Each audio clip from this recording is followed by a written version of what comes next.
Well, it is time for another early bird deadline with the Split the Pot lottery, and Troy Murray joins us now, Director of Philanthropy here at the Waterloo Regional Health Network Foundation. Thank you so much for your time. Thanks so much for having me. So yes, another Split the Pot lottery up for grabs, which is very exciting. Can you talk a bit about your partnership with Split the Pot and the impact it has here? Sure. So Split the Pot is Ontario's largest collaborative lottery across the province. Obviously, there's 83 hospitals and foundations involved. So Split the Pot, it's a fun way to get involved to help fund life-saving equipment and win life-changing prizes. How important is it to have good quality care so close to home for many patients? It's essential. We have one of the fastest growing communities here in the province, and we want to make sure that the residents here get the best possible care close to home here at REN. Okay, so when we look at prize and, of course, deadline for people interested, what do they need to know? Sure. So if they go to splitthepot.ca, they can purchase their tickets. The best bang for your buck is buying the $100 option, and you can get up to 700 tickets, so that's only 14 cents per ticket. Or you can start as little as $10 to enter yourself into the draw. Tonight's actually the first early bird deadline, and you have the chance to win $50,000. And there is a guaranteed $500,000 jackpot this month. We are inside one of the radiation treatment rooms now here, and Marie Ambrosio joins us. Thank you so much for your time. No, thank you for having me. So tell us a little bit about where we are today and what's behind us. So in the KW region, we are one of the 14 regional cancer centers across Ontario. So this community is very lucky to have one of the radiation treatment centers here and local for them to come and have treatment for their cancer, if that's what their treatment is. Behind us, we have one of the linear accelerators. This is actually our newest one. Over the next 5 years, we will be replacing all of our current machines that we have, and that is done by the province.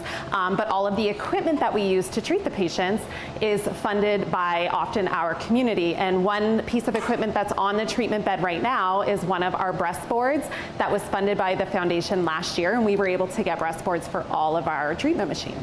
When we talk about funding and the importance of receiving that too from the foundation, from members of the community, how important is that for someone like yourself?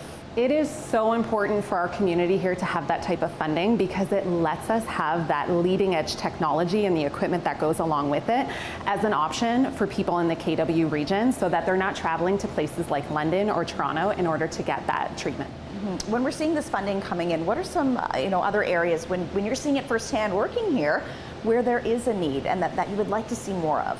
Currently, we are in need of getting some SBRT boards, both for our lung treatments and for our head and neck treatments, in order to stay with that leading edge technology so that patients can have those advanced treatments here in the region. Okay, so how exactly does this machine work, and even the item 2, I know you were mentioning a bit before, this helps a patient pretty much stay still?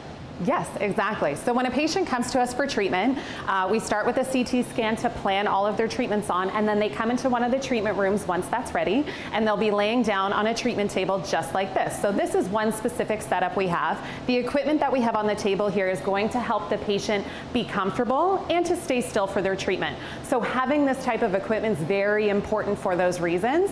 And then once they're laying down and in the proper position, the machine does all of the work for us. So it moves to the areas where it's going to be delivering treatment. It can be delivering treatment the entire time, but what's important here is that the patient is comfortable and thus staying still for treatment.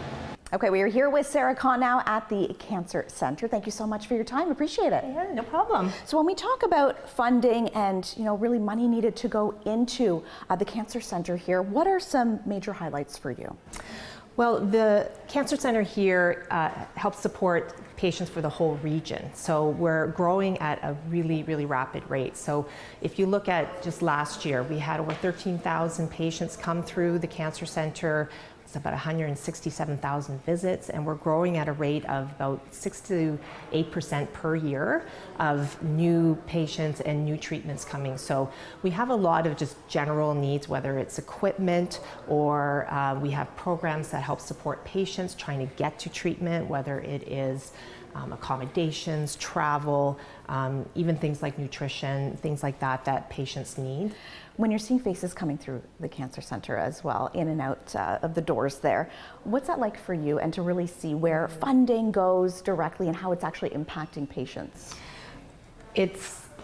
I grew up in Kitchener-Waterloo, so I'm very much feel part of the community, and I know how much patients really feel connected to this cancer center, that this is where they get all of their care now, whether it's systemic chemotherapy or radiation. And so it really makes it feel like it's a Waterloo and Wellington region program that everyone can be very proud of.